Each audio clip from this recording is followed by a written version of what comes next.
Seigneur, merci de nous avoir protégés pendant la semaine et nous voici arrivés au sabbat. Merci de nous avoir conduits ici. Tu nous as appelés à être tes enfants. Nous voici, Seigneur, nous sommes venus te louer. Accepte nos louanges. Au nom de Jésus. Amen.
Et que celui qui entend dise viens, et que celui qui a soif vienne, que celui qui veut prendre de l'eau de la vie gratuitement. Je le déclare à quiconque entend les paroles de la prophétie de ce livre. Si quelqu'un y ajoute quelque chose, Dieu le frappera des fléaux décrits dans ce livre. Si quelqu'un retranche quelque chose des paroles du livre de cette prophétie, Dieu retranchera sa part de l'arbre de la vie et de la vie sainte décrits dans ce livre. Celui qui atteste ces choses dise, oui, je viens bientôt. Amen, viens Seigneur Jésus. Que la grâce du Seigneur Jésus soit avec tous. Amen. Byahishuwe 22 niho amaze gusoma ubwo tugiye gupfukama dusenge.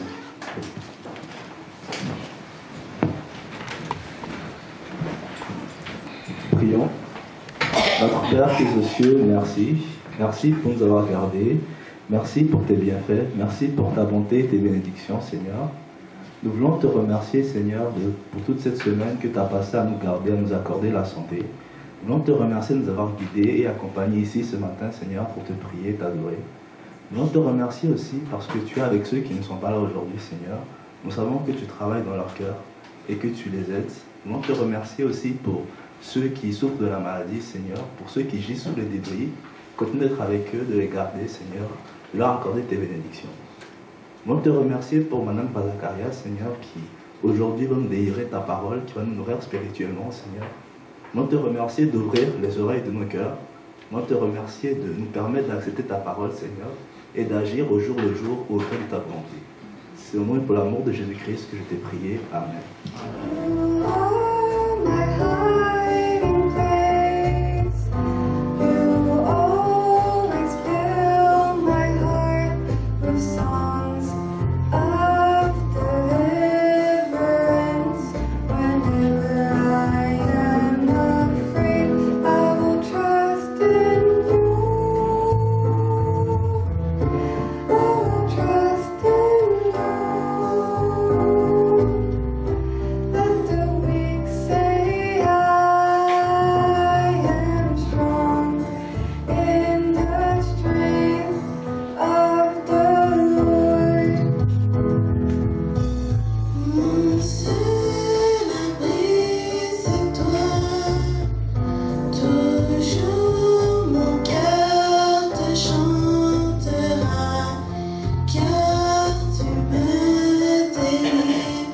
Chaque fois que j'ai peur, je me suis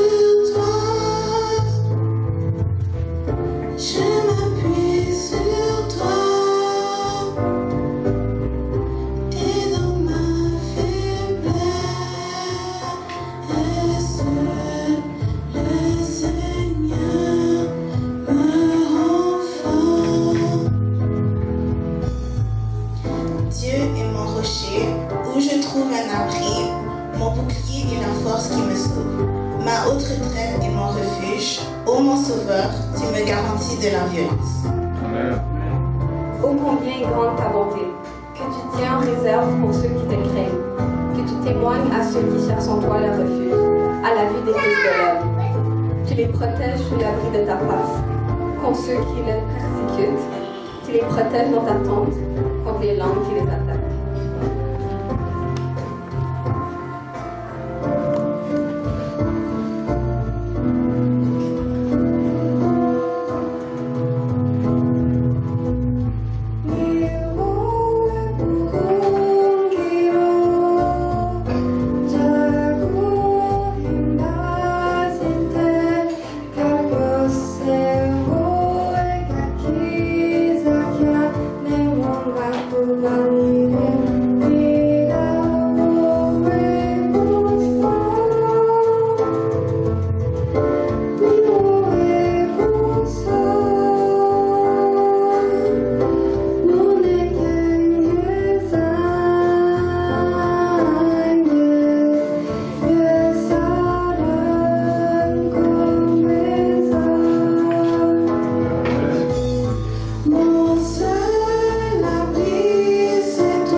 Il me semble que j'ai vu quelqu'un arriver tout à l'heure. Oui, je vous souhaite un bon sabbat et bienvenue parmi nous.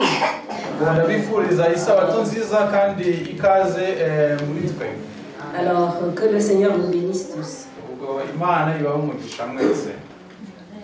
Il m'est un grand plaisir d'être avec nous, présent ici avec nous ce matin.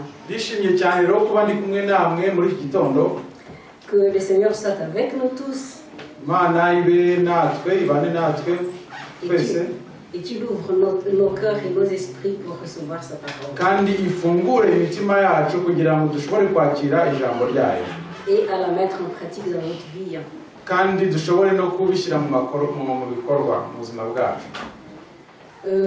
Aujourd'hui, j'ai intitulé mon sermon Minuit moins 3.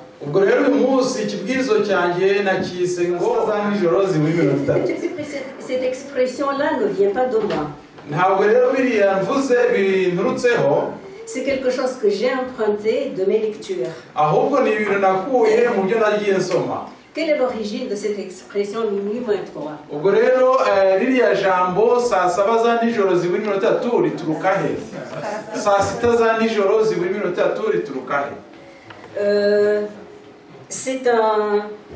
Ça vient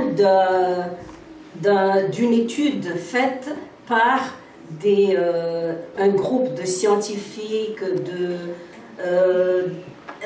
de groupes de scientifiques et d'études de sociales et tout.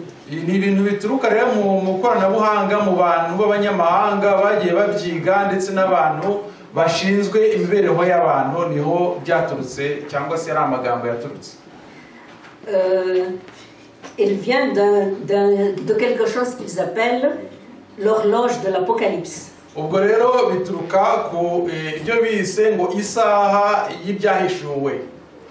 Cette horloge utilise l'analogie du décompte vers minuit pour dénoncer les dangers qui amènera la Terre vers une destruction totale. bagerageza rero kuzanisha amasaha ajyana kuri saa sita za nijoro bishobora kuzana amakuba cyangwa se ibibazo byinshi kubera ayo masaha ya nijoro. Donc des groupes de scientifiques et de savants ont trouvé que nous sommes à minuit moins 3 de la fin du monde. Ubwo rero abahanga basanze yuko turi hafi yo kugera ku mperuka z'isi kubera ko dusigaje iminota 3 gusa kugira ngo tugere ku mperuka y'isi. Ce groupe de scientifiques ont étudié, ont observé plutôt les phénomènes climatiques.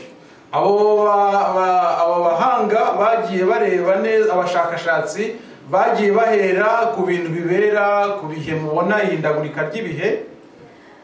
Et puis ils ont étudié aussi les catastrophes naturelles et puis les catastrophes sociales et historiques. Bagiye babona ibintu duhura nabyo nk'imitingito y'isi n'ibindi byose ubona ibyago bisigaye biza ku isi.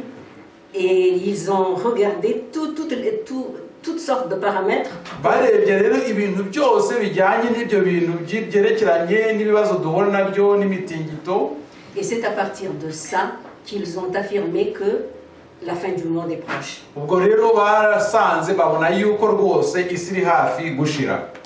En 1947, quand ils ont commencé le calcul, mu 1947 igihe batangiye iyo mibare gukora iyo mibare, il était minuit moins 17. Ubwo hari saa sita z'ijoro zibura iminota 17. Puis le décompte continuait et en 2007 ils étaient arrivés à minuit moins 5. Ubwo bagumije kubara kugeza muri 2007 basanga ari saa sita z'ijoro zibura iminota 5. Ce calcul dépend de toutes sortes de choses donc qu'on avait mentionné tout à l'heure. Iyo mibare bakoresha rero bayihera ku tuntu twinshi bagenda bakomatanya kugira ngo bashobore kugera ku uwo mubare. Et le temps donc varie un peu selon ce qui se passe sur la Terre. Ibihe rero bigenda bihinduka bikurikije ibintu bigenda bibera ku isi. En 1953, disent-ils, il était déjà minuit moins 3. Ngo muri 1953 hari saa sita zibura iminota 23. 53. Iminota 53. Parce que Américains et Russes étaient entrés dans la guerre froide. Kuko icyo gihe hari intambara ikonje hagati y'Abarusiya ndetse n'Abanyamerika. Et ils ont fait des essais nucléaires par-ci par-là. Icyo gihe rero batangiye bya bitwaro bya rutura birimbura isi. Icyo gihe nicyo gihe Abanyamerika n'Abarusiya bari batangiye gukoresha ibyo bitwaro birimbura imbaga yose n'isi yose. Puis en 1991, les choses se sont relâchées un peu parce que la guerre froide est finie. Muri 1991 rero icyo gihe byabaye n'ibicecetse kubera ko iyo ntambara hagati y'Abarusiya n'Abanyamerika yabaye isa n'icecetse gatoya. Et puis ça a reculé un petit peu. Ubwo rero iyo saha yacu yasubiye inyuma gatoya. Puis en 2001, hop, ça monte encore. Muri 2001 rero ya saha n'ubundi yazamutse vuba. Vous vous souvenez pourquoi ça? Muzi impamvu? Le 11 septembre, merci. Ubwo rero kubera C'était ya à cause tariki du 11 septembre. kubera ko ya tariki ya 11 z'ukwa 9 muzi ko ariho habaye ibibazo muri Amerika. Alors il y a eu des hauts et des bas quant au décompte. Ubwo rero igihe babara mumenye yuko hari igihe bamanuka cyangwa se bakazamuka. Alors aujourd'hui nous allons nous allons continuer l'histoire tout à l'heure, mais avant cela, prions pour que le Seigneur nous assiste. Reka dusenge kugira ngo Imana idufashe gusobanukirwa. Seigneur, nous ouvrons ta parole. Aide-nous à bien la comprendre et surtout, aide-nous à être prêts pour la vie éternelle. Au nom de Jésus. Amen. Bon, donc en 2001, les choses se sont éclatées. Muri 2001 rero ubwo ibintu niho byatangiye kugaragara cyane. Et puis, en 2007, ils ont compris que plus rien a de solution sur la terre. Muri 2007 rero basanze yuko nta kintu na kimwe gifite ikigikiza muri iyi si.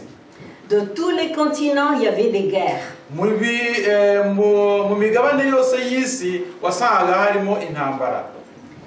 Il n'y a plus vraiment un pays qui n'a pas de problème aujourd'hui. usanga nta gihugu na kimwe kidafite ibibazo kidafite intambara n'ibibazo nta gihugu kimwe na kimwe cyo kwisi usanga kitarimo ibibazo. Et chaque problème qui naît semble ne plus avoir de solution. Kandi ikibazo iyo kivutse usanga nta gisubizo cyacyo kibonetse. Vous voyez en ce moment même, aujourd'hui, il y a 2 volcans qui explosent là en ce moment. Ngubu uyu munsi hari ibirunga bibiri byarutse biri kuruka. Et puis vous voyez, manifestation dans tel pays, manifestation dans tel pays. Vous avez vu ça? Vous voyez ça? Nuko mubibona usanga abantu bigararanje mu iki gihugu abandi bigararanje mu kindi gihugu ugasanga abantu bari mu myivumbagatanya mu bihugu byinshi byo kwisi.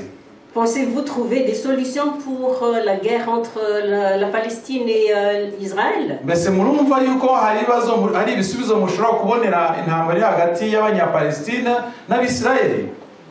Moi personnellement je trouve rien. Njyewe nsanga nta gisubizo dufite ntacyo twabamarira bazahora mu ntambara. Et pour nous mettre à jour, kugira ngo natwe tugerageze kwishyira mbese ku murongo, il y a quelque temps de cela à la Radio-Canada ils ont dit ceci. Kuri Radio-Canada hari ikintu batubwiye mu minsi ishize. La grande aiguille de la pendule de l'Apocalypse, c'est-à-dire l'horloge de l'Apocalypse, qui symbolise l'imminence d'un cataclysme planétaire, a avancé à 2 minutes. De 2 minutes. Ya saha rero yerekana ko hari ikintu gikomeye kizaba ku isi yiyongereyeho iminota 2. Il est maintenant minuit moins 3. Ubu rero ni saa sita z'ijoro zibura gusa iminota 3. Puis un autre article que j'ai lu dans Radio-Canada toujours, il dit il est minuit moins 3 avant la fin des temps. Ça c'est très précis. Ubwo rero Radio-Canada yaranditse ivuga ngo ni saa sita z'ijoro zibura iminota 3 mbere yuko isi irangira. À votre avis, est-ce que ce décompte va avancer ou reculer? Mbese uko mubitekereza murabona ukuriya kubara kuzasubira inyuma cyangwa kuzakomeza imbere? Voyez les contextes actuels, ça va avancer ou ça va reculer? Mbese murabona bizasubira inyuma cyangwa bizajya imbere? Ça va avancer.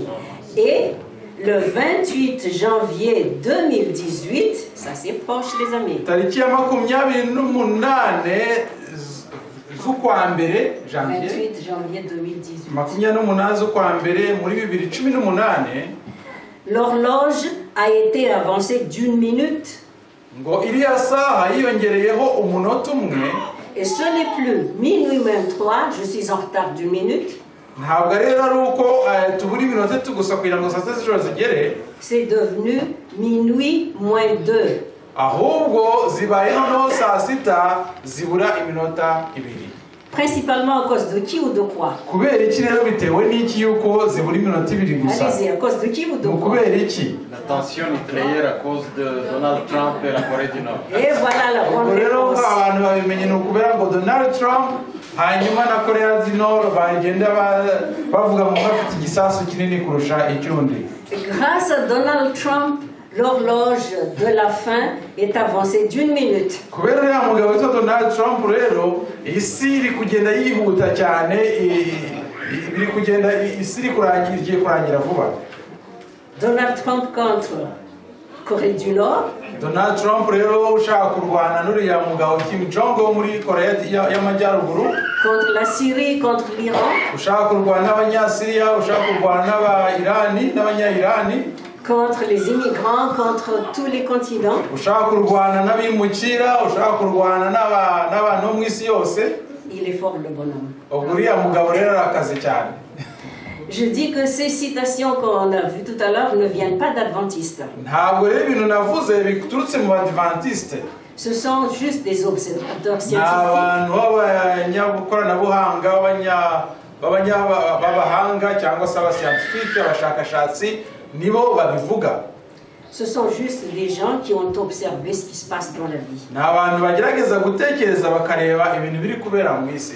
Aujourd'hui, nous n'allons pas parler des catastrophes parce que nous les connaissons. Ntabwo tuza kuvuga rero ibintu bizana n'amakuba cyangwa se biriya bitingito kuko tubizi. nous allons plutôt voir ce que signifie la fin des temps pour nous adventistes.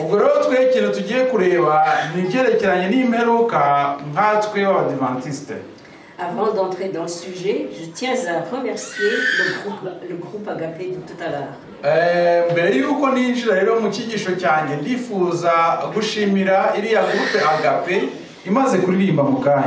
Leur chant était un vrai sermon. Et puis je me suis dit, est-ce qu'il faut faire encore un sermon après celui-là? Merci les filles, c'était bien.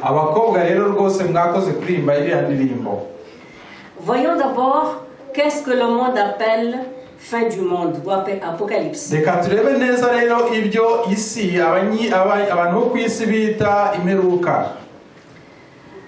Bon, les prédictions de l'imminence de la fin du monde ont été annoncées par des scientifiques, mais pas des faux prophètes.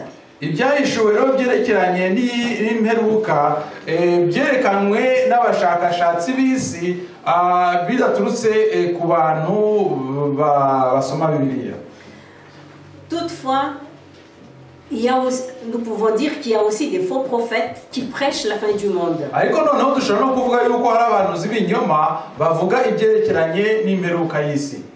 Oui, le monde parle d'apocalypse ou de fin du monde comme si la vie s'arrête là et puis il n'y aura plus rien qui vient après.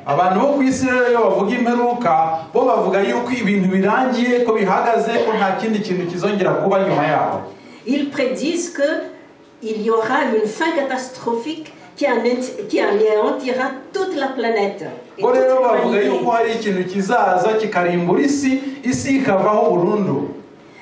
Et n'oubliez pas que presque tous les siècles ont un ou des prophètes de ce genre.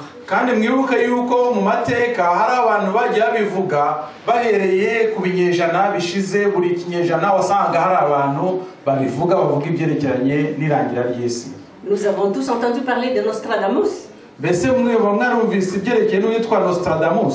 Oui, hein, il a prédit pas mal de catastrophes, ce bonhomme.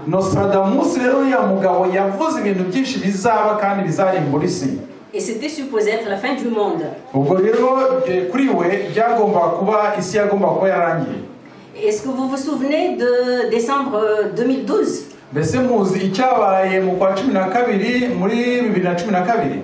Selon le calendrier Maya, ça aurait été la fin du monde. Donc, le monde attend une fin du monde catastrophique sans rien après.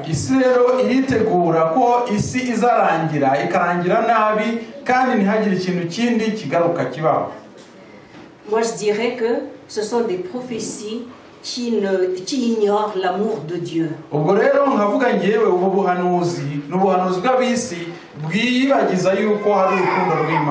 Des prophéties qui ignorent le plan du salut et les promesses bibliques.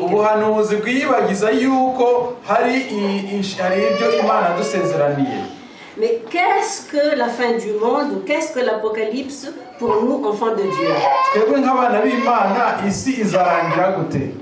Les passages suivants de l'apôtre Pierre peuvent résumer ce que signifie l'Apocalypse pour nous. Dans 2 Pierre 3,13, il dit: mais nous attendons, selon sa promesse, de nouveaux cieux et une nouvelle terre où la justice habitera.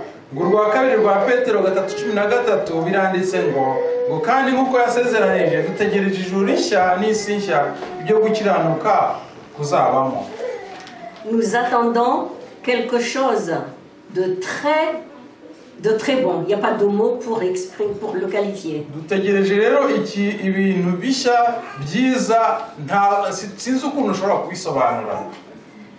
Bon, il est vrai que un peu avant, dans ce passage, l'apôtre Pierre dit: tout cela est en voie de dissolution. C'est dans 2 Pierre 3,11.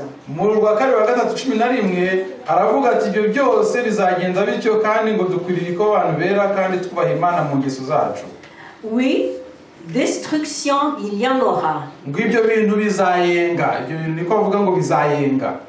Mais cette destruction sera suivie de ce que tout chrétien attend, c'est-à-dire une nouvelle terre après la dissolution de l'ancienne. Ariko noneho uko kushira kw'isi, ko kuyenga kw'isi kuzakurikizwa n'indi si nshya nziza izaba itandukanye n'iyi yacu.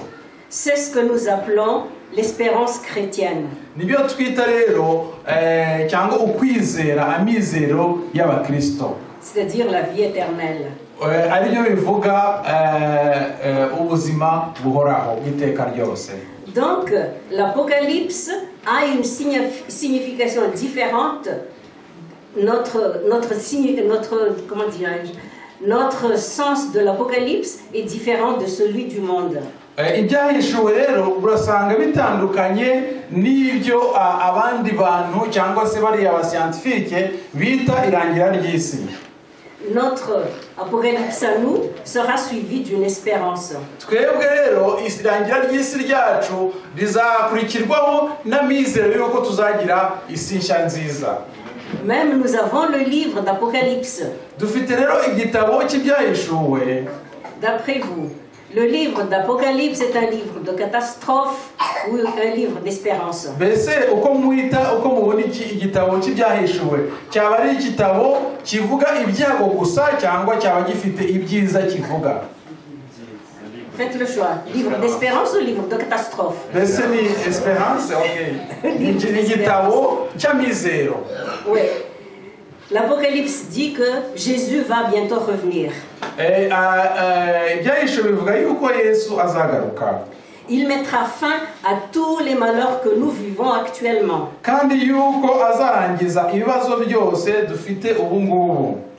L'Apocalypse parle de nouveaux cieux et d'une nouvelle terre où habiteront les heureux, les élus de Dieu.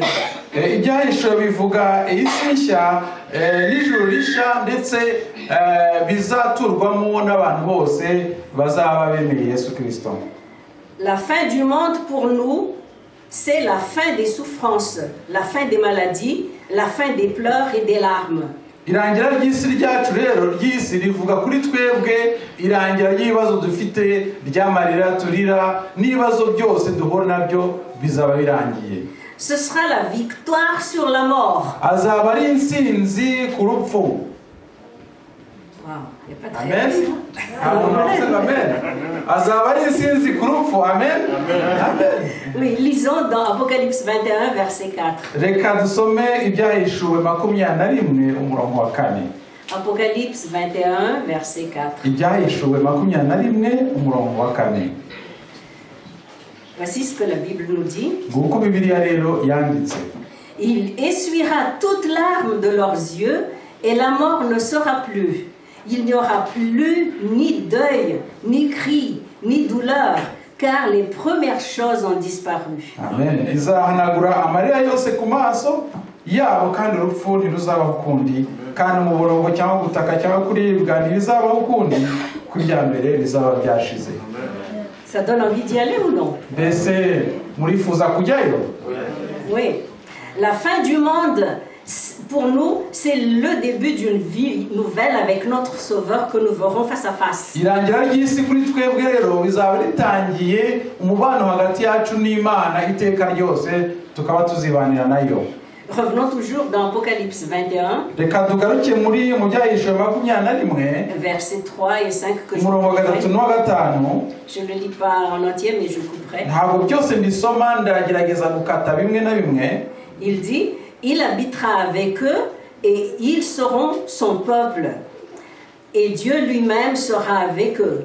Voici, je fais toutes choses nouvelles. Ngo izaturana nabo bazaba abantu bayo kandi Imana ubwayo izabana nabo ibe Imana yabo. L'apôtre Paul dit que ces nouveautés-là ne nous viennent même pas à l'esprit. Intumwa Pawulo iravuga ati ibi bintu bishya nta nubwo bigerageza kuza mu bwonko bwacu ngo tubyiyumvishe. Soyons présents là-bas pour le découvrir. Kugira ngo tuzabimenye tuzireka tuzibereye tuzabane nayo. Pour nous, la fin du monde, c'est la rencontre avec nos chers parents et amis qui nous ont laissés dans le deuil à leur mort. twebwe rero irangira ry'isi azaba ari kwa igihe tuzahura n'abacu twabuze. Ça va être beau, hein? Bizaba ari byiza sibyo? Oui. Et puis, de ceux que nous avons laissés en deuil à notre mort, si Dieu juge qu'on doit se reposer dans le sommet de la mort en l'attendant. Oui, je dis. Et aussi la rencontre avec ceux que nous avons laissés en deuil à notre mort. Okay, si Dieu juge qu'il est bon que nous nous reposions. Ubwo natwe igihe dupfuye turamutse dupfuye mbere y'abo dusize nabo tuzahura nabo igihe rero bibaye gutyo tuzashobora kubana nabo twasize.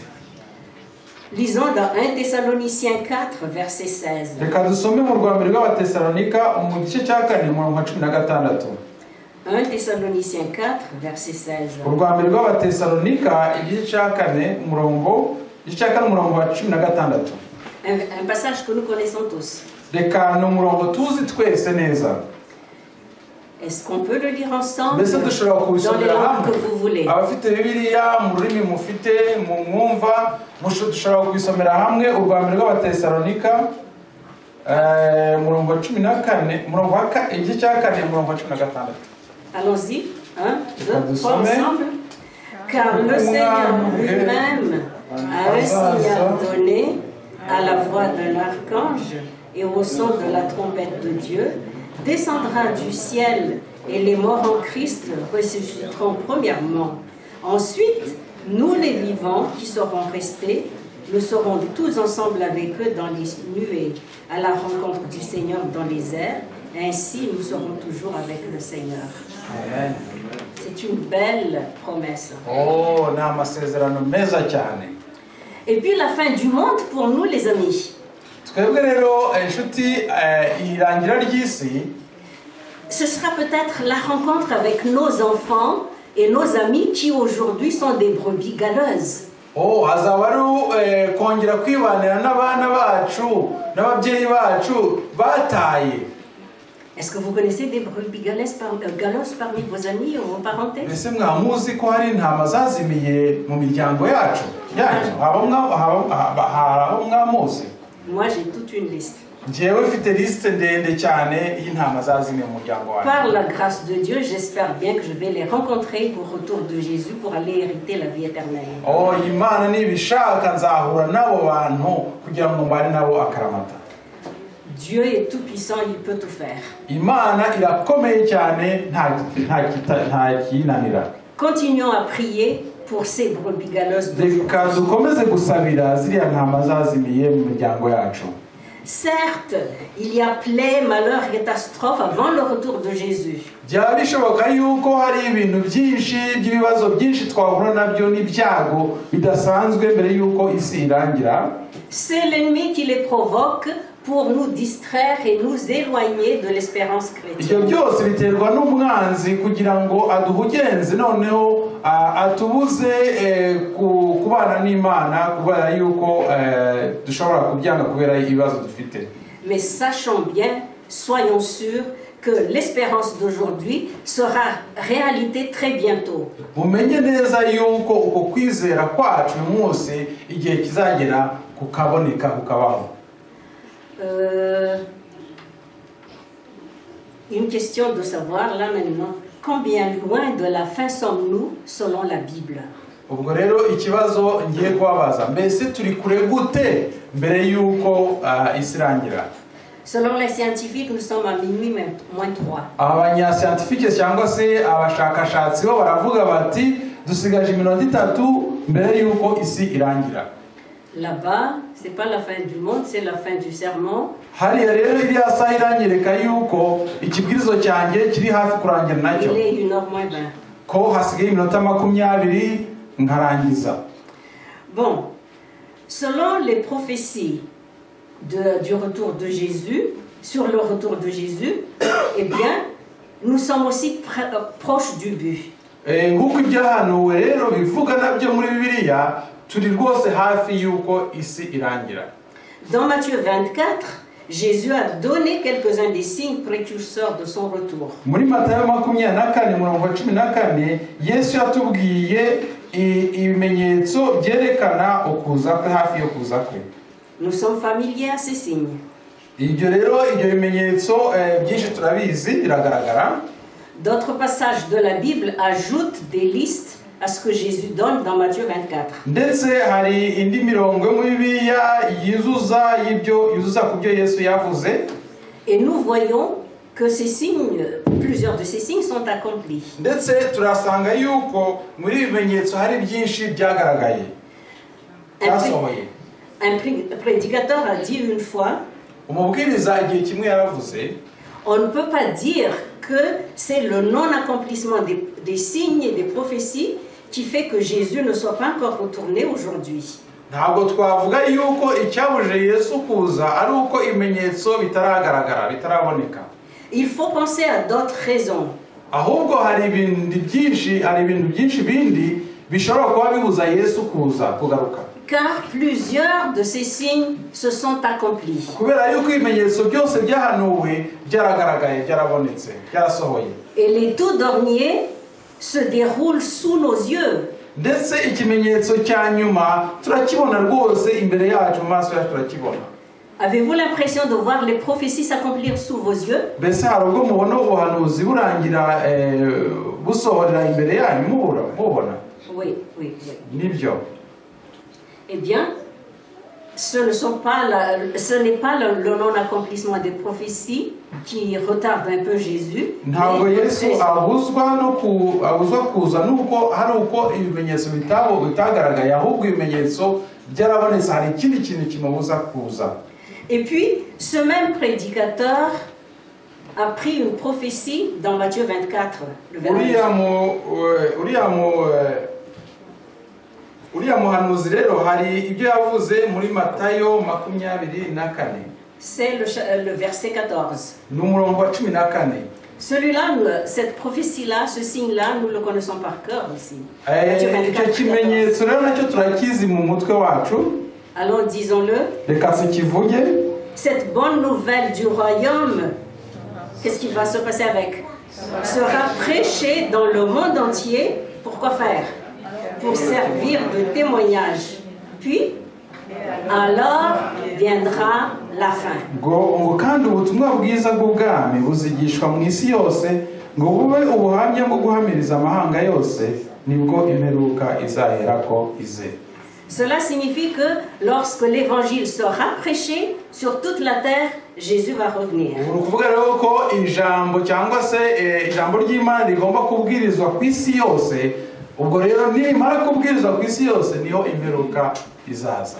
Lorsque la bonne nouvelle du salut parviendra même dans les coins les plus reculés, alors Jésus revient. Igihe ubutumwa bwiza buzagerana hahandi kure cyane usanga hadakandagirwa n'abantu benshi, icyo gihe niho Yesu azagaruka. Parce que tout le monde aura de quoi faire un choix. Kuko buri muntu wese azaba afite amahitamo. Les questions sont donc les suivantes. Ibibazo rero ngiye kubaza ni ibingibi. Où en sommes-nous avec l'évangélisation? Twebwe tugeze he rero no tubwiriza ubutumwa? Dans combien de régions du monde le retour de Jésus est-il prêché? Ni mu bihugu bingana iki byo ku isi imperuka cyangwa se kugaruka kwa Yesu kwagiye kubwirizwa? Ça signifie un petit peu quelles sont les régions du monde où le message adventiste qui prêche le retour de Jésus est prêché? Mbese ni mu bihugu bingana iki byo ku isi ubutumwa bwo kugaruka kwa Yesu Kristo twe twigisha nk'abadventiste bwagezemo? Il y a des jeunes qui ne souhaitent pas vraiment que Jésus revienne. Ils disent waouh, il y a encore du temps parce que l'évangile n'est pas prêché. Ubwo rero hari abasore benshi bavuga bati Yesu yabaretse, hari ibintu byinshi ngomba gukora, hari ibintu byinshi bigomba gukora. J'ai pas les statistiques, j'ai pas des réponses à ces questions, mais j'ai quelques statistiques de la conférence générale. Ntabwo mfite rero imibare myinshi, ariko imibare mfite nituruka mu buyobozi bw'ukuru bw'abadventiste ku isi. le 31 décembre 2015, on a compté 19 126 436 membres inscrits dans nos livres. Muri 2015 mu kwa 12 basanze dufite miliyoni ingana 2 millions 19 miliyoni 19 n'ibihumbi 126 by'abadiventiste bari ku isi yose. Ajoutez à cela les amis d'église qui viennent. Mwongereho rero abantu bose b'inshuti z'itorero baza rimwe na rimwe kuza mu nsengero zacu. Ceux qui viennent assister aux réunions de jeunesse parce qu'il y en a beaucoup qui sont invités. Hari abantu benshi usanga batumirwa bakaza mu biganiro by'abasore. Ou les petits groupes et les réunions de prière. Cyangwa se mu masengesho hari abantu benshi batari abadiventiste ariko baza mu masengesho. Avec ces chiffres officieux, nous pouvons arriver facilement à 20 millions. Ubwo rero twongeyeho abo bantu bandi dushobora kuvuga wenda ko tugeze mu miliyoni 20. Ce sont des chiffres de 2015. Iyo ni imibare yo muri 2015. Et aujourd'hui en 2018, combien sommes-nous? Ubu rero turi muri 2018 tugeze kuri bangaho ubu ngubu noneho. On sait tout simplement que chaque année, on baptise plus ou moins 1 109 219 personnes. Icyo tuzi nuko wenda buri mwaka usanga habatizwa abantu bagera kuri miliyoni n'109. Et puis, l'Église adventiste est présente dans 215 pays, 215 pays par rapport aux 237 qui sont membres de l'ONU. Ubwo rero mu bihugu bigize ONU cyangwa bigize uriya muryango w'isi, abadiventiste bari mu bihugu 215 ku bihugu 237. Ça c'est pas trop. Il reste très peu donc. Oui, 215 sur 237.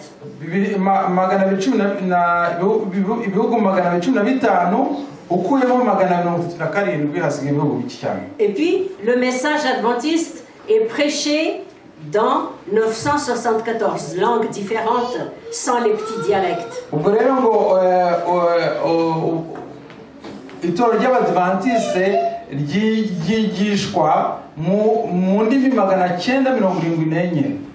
Et puis toujours en 2015, on a enregistré 3 728 700 étudiants fréquentant nos écoles. Twasanze yuko muri 2015 hari abanyeshuri 1,3 biga mu mashuri y'abadventiste. Ça c'était en 2015. Et en 2018, combien il y en a? Essayez de faire un petit peu le calcul depuis 2000, ça fait toute une foule. Et puis en 2015 toujours, dans nos hôpitaux, cliniques et dispensaires, on a enregistré 18 540 278 patients externes.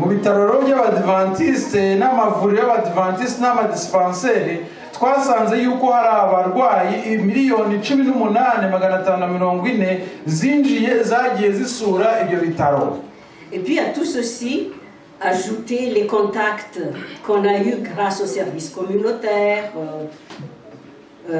aux médias comme l'internet, tous ces médias actuels. None muri ibyo bintu byose mwongereho abantu bagiye bumva ubutumwa kuri internet, abantu bagiye basurwa, abantu bagiye bahura n'iryo jambo n'ubwo butumwa ariko batanyuza mu nsengero. Donc le message adventiste est entré dans les coins le plus reculés. Ijambo rero cyangwa ibyo twigisha inyigisho z'abadventiste zashoboye kwinjira ahantu mu bihugu by'isi byakure cyane.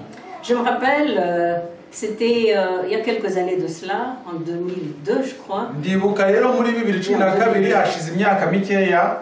Oui, en 2002, il y avait toutes les radios à Madagascar ont été bloquées par l'État. Amaradiyo yose yo muri Madagascar yabyiruka yuko leta yari yayafunze. La seule radio qui était autorisée à marcher, c'était la radio adventiste. iradiyo yonyine yari yemewe kuvugwa yari radiyo y'abadventiste. Et cette radio adventiste, on l'aurait entendu même au cœur de la jungle malgache. ubwo rero iyo radiyo y'abadventiste no mu ishyamba rya kure cyane ryo muri Madagascar iyo radiyo barayumvaga. On raconte que en se promenant comme ça dans peut-être les bouviers, mettaient leur radio, et puis il y a eu quelqu'un de l'église qui était dans le coin aussi, et puis il a entendu le chant adventiste. hari umuntu ngo wari wigendagenderaga noneho yari kure cyane noneho yumva indirimbo y'abadventiste. Et puis il y a quelque chose que je tiens à remarquer. hari ikintu rero nshaka kugira ngo mbabwire. Le message adventiste est entré même dans les pays musulmans. ndetse n'inyigisho z'abadventiste zinjiye mu bihugu by'abisilamu. Parce que nos écoles sont très prisées par les musulmans. ndetse murabizi neza yuko amashuri menshi yacu usanga yigwamo abisilamu benshi. À cause du fait qu'on ne mange pas de porc. kubera yuko twebwe tutarya ingurube. Et je me rappelle quand on était à Newbold en Angleterre. igihe twagiye muri Newbold rero mu ishuri yitwa Newbold mu Bwongereza. On a rencontré quelqu'un qu'on a quelques années plus tôt qui était à Collonges. twahuye n'umuntu rero wari muri Collonges aho ni mu Bufaransa. Et ce quelqu'un était un musulman et il était en train de se former pour devenir pasteur. uwo rero uwo mugabo yari umuyisilamu wari utangiye wari ushaka kugira ngo abe umupasitori. Voilà donc, si on compte sur ça, disons l'évangélisation du retour de Jésus, disons que c'est proche. ubwo rero turebye rero ibyerekeranye n'inyigisho zerekana kugaruka kwa Yesu turasanga rwose byihuta cyane biri hafi. La terre est sur le point d'être couverte par le message du retour de isi rero iri Jésus. hafi rwose gutwikirwa n'ijambo ryerekana kugaruka kwa Yesu cyangwa se n'ubutumwa bwo kugaruka kwa Yesu Kristo. Ceci veut dire que très bientôt nous irons à la maison. ni ukuvuga rero ko vuba ahangaha tuzagaruka tuzigira iwacu.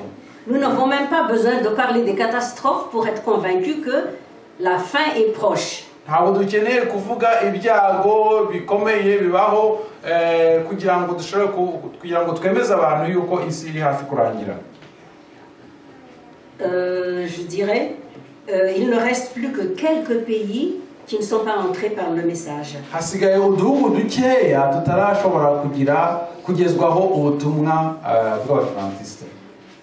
Mais Dieu peut précipiter les choses. ariko Imana ishobora kwihutisha ibintu. Il peut accélérer cette évangélisation. ishobora gutuma ibintu byihuta cyane. Et ça peut se terminer en un rien de temps. bishobora kurangira rwose mu gihe gito cyane. Alors, puisque le retour de Christ approche, posons-nous les questions suivantes. kubera ko Yesu ari hafi kugaruka noneho hari ibibazo nifuza yuko twakwibaza. Est-ce que le retour du Christ est une bonne nouvelle pour moi? mbese byaba ari ikintu cyiza kuri njyewe Yesu agarutse? Elle l'est si nous sommes attachés au Christ. cyiza cyane mu gihe cyose dufatanye na Yesu Kristo. Suis-je prêt à rencontrer mon Sauveur? mbese naba niteguye noneho kugira ngo umukiza noneho nibanire nawe? La question devient plus sérieuse. ubwo rero ikibazo gitangiye gukomera. Suis-je prêt? mbese naba niteguye? Ai-je choisi mon camp? mbese naba noneho narahisemo uruhande njyamo? Nous sommes tous convaincus de l'imminence de ce retour. twese rero tuzi neza yuko vuba aha Yesu azagaruka.